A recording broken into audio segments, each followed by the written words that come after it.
It started with a sigh, one of those long, quiet ones that come from somewhere deep in your chest, the kind you let out when the day's been too long and you're just trying to get home without one more thing going wrong. I was heading down Interstate 49 just outside of a small town called Marion Springs, Louisiana. Nothing fancy, just a stretch of road lined with cypress trees and silence. I had the jazz station humming low, windows cracked just enough to let in the sticky southern air. My tie was loosened, collar open, the smell of fried catfish still lingering on my jacket from a co-worker's birthday dinner. I wasn't thinking about work or law or courtrooms. I was thinking about the couch, about peace, about nothing. But that all changed when I saw the red and blue lights flash in my rearview mirror. You don't panic, not after 43 years and nearly 2 decades in the justice system. But you do get that tight feeling in your stomach, like you're bracing for something you can't name. I pulled over, calm, hands on the wheel like I'd told 100 juries was the right thing to do. 2 officers approached. One tall and stiff, like he'd just come from boot camp, jaw clenched so tight you could see the muscles twitch. The other, skinnier, more twitchy than tense, with a hand already resting near his holster. No greeting, no explanation, just license and registration. I gave it to them, still calm, still polite. Then I asked the question that started everything. May I ask why I was stopped? The tall one, Driscoll, according to his badge, glanced at his partner before saying, "Your taillight's out." I didn't argue. I knew it wasn't. I'd just checked it less than an hour ago, saw the reflection in a diner window. But you learn, especially when you're black in the South, not to push too hard. So I asked, again calmly, "Are you sure?" And that's when things turned. Driscoll stepped back, ordered me out of the vehicle. No reason, no warning, just that sharp tone that said this wasn't about a taillight. This was about control. I said, "I'd be happy to comply once you tell me the reason." Legal, polite, within my rights. But they didn't care. Before I could blink, the door was yanked open, and my wrist was in his hand. "Out of the car," he barked, dragging me forward. My seatbelt caught across my chest, jerking me sideways. His partner, Kessler, was already at the passenger's side, wrenching my other arm back. The cuffs clicked tight. Too tight. I didn't resist. I reacted, surprised, confused. That was enough.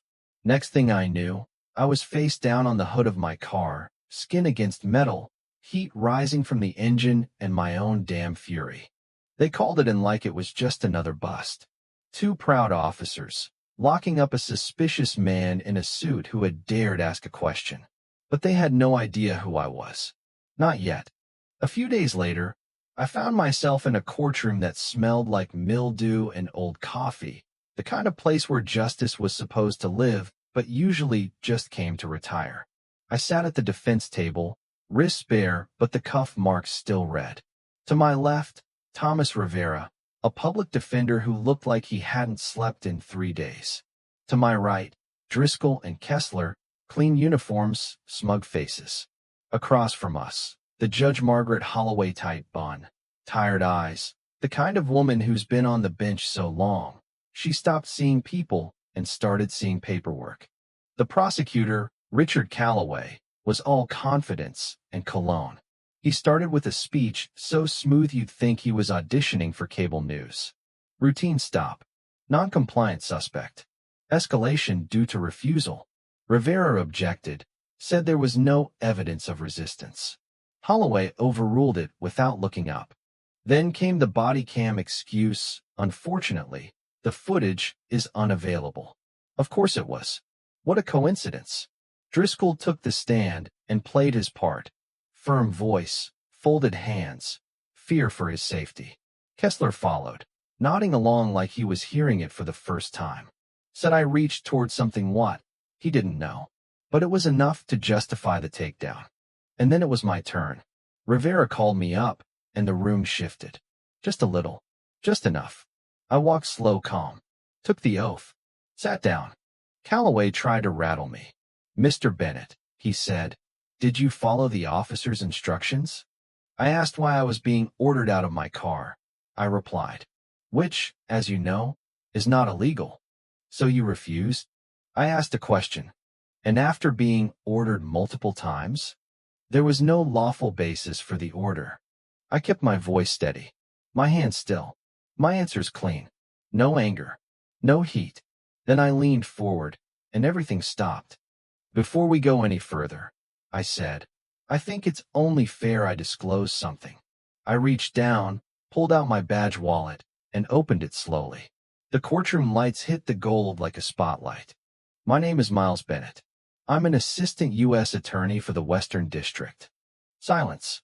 Real silence. Even the ceiling fan seemed to pause. Calloway's face drained of color. Judge Holloway froze. Rivera sat up straighter than I'd ever seen him. I looked at the jury. I didn't tell anyone sooner because I wanted to be treated like every other black man stopped on a dark road without cause. I wanted the court to see what happens when they don't know who you are. Nobody moved. Not the judge. Not the officers. Not even Calloway. I continued. I complied with every lawful order. I stayed calm. I did not resist. But I refused to roll over for a lie. Then I requested the dispatch logs for the night of my arrest. If they reported a taillight, it's there. If not, well, then we know what this really was. The judge granted the request. By the time court recessed, the story was already out. Someone had recorded my badge reveal. It hit social media like wildfire. By morning, my name was trending. National news picked it up. Civil rights leaders weighed in. People protested outside the courthouse. But this wasn't just about me.